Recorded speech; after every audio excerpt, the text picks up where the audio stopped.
Viral হওয়া একটি ভিডিওতে দেখা যায় গাছপালা একে অপরের সাথে কথা বলছে। জাপানের বিজ্ঞানীরা বলেছিলেন এই বিস্ময়কর ঘটনা সম্পর্কে।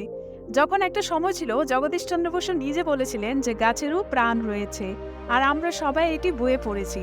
ইতিমধ্যে একটি গবেষণায় জানা গেছে আহত গাছগুলি কিছু নির্দিষ্ট রাসায়নিক পদার্থ নিঃসরণ করে, যা সুস্থ গাছপালার অভ্যন্তরীণ কোষগুলির মধ্যে প্রবেশ করতে পারে এবং এর কক্ষপথে প্রতিরক্ষা সক্রিয় করতে পারে। আর এই প্রতিক্রিয়াটি ভালোভাবে বোঝার পর বৈজ্ঞানিক এবং কৃষকরা আগে থেকেই গাছপালাগুলিকে সাহায্য করতে পারে যে কোনো পোকামাকড়ের সংক্রমণ এবং খরা থেকে। মাসাতসুগু টয়োটা, যিনি এই পর্যবেক্ষণের সিনিয়র অথর, তার মতে এই পুরো পদ্ধতিটিকে আমরা হাইজেক করে ব্যবহার করতে পারি যে কোনো পরিবেশগত বিপদ, খরা বা ভবিষ্যতে আসা কোনো বিপদ থেকে গাছপালাগুলিকে রক্ষা করা যায়। মূলত গাছও কথা বলতে পারে এই ধারণাটি 1980 দশকের দিকে শিকড় নিতে শুরু করে।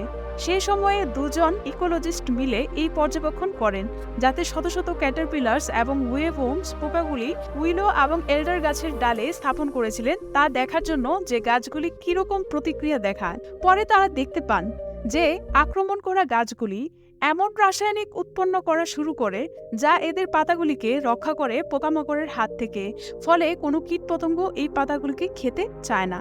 এছাড়া আপনি জেনে আরও কৌতূহল হবেন যে এর 30 থেকে 40 মিটার দূরে একই প্রজাতির সুস্থ গাছ রয়েছে, যেগুলো ক্ষতিগ্রস্ত গাছের সাথে কোনো মিল নেই, অথচ একই রাসায়নিক ঢালা হয়েছিল সব গাছগুলিতে পর্যবেক্ষণের জন্য।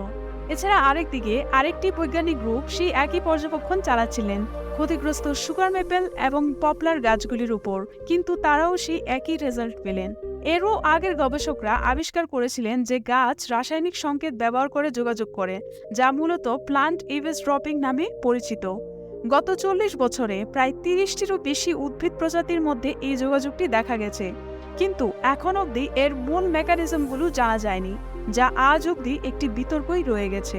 মূলত আক্রমণকারী উদ্ভিদ রাসায়নিক ব্যবহার করে যোগাযোগ করে।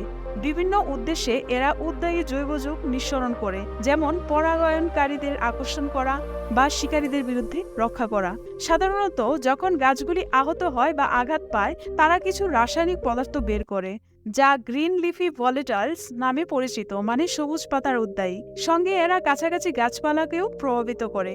একটি সাম্প্রতিক গবেষণায় দেখা গেছে যে এই রাসায়নিকগুলির মধ্যে শুধুমাত্র 2টি কোষের অভ্যন্তরে ক্যালসিয়াম আয়ন বৃদ্ধি করে, যার ফলে গাছপালা নিজেদের রক্ষা করতে পারে। এই অনুসন্ধানে গাছপালাকে ক্ষতির হাত থেকে রক্ষা করতে, কীটনাশকের প্রয়োজনীয়তা হ্রাস করতে এবং খরার সময়ে তাদের শক্তিশালী করতে সাহায্য করতে পারে। বৈজ্ঞানিকরা আরো গভীরভাবে পর্যবেক্ষণ করে দেখতে চান যে এরা কিভাবে কাজ করে এবং বিশেষ করে তৃণভোজী প্রাণীর প্রতি এদের কিরকম প্রতিক্রিয়া দেখা। এই ছিল আমাদের আজকের ভিডিও, যেখানে আপনি জানতে পারলেন যে গাছগুলি কিভাবে নিজেদের মধ্যে যোগাযোগ স্থাপন করেন।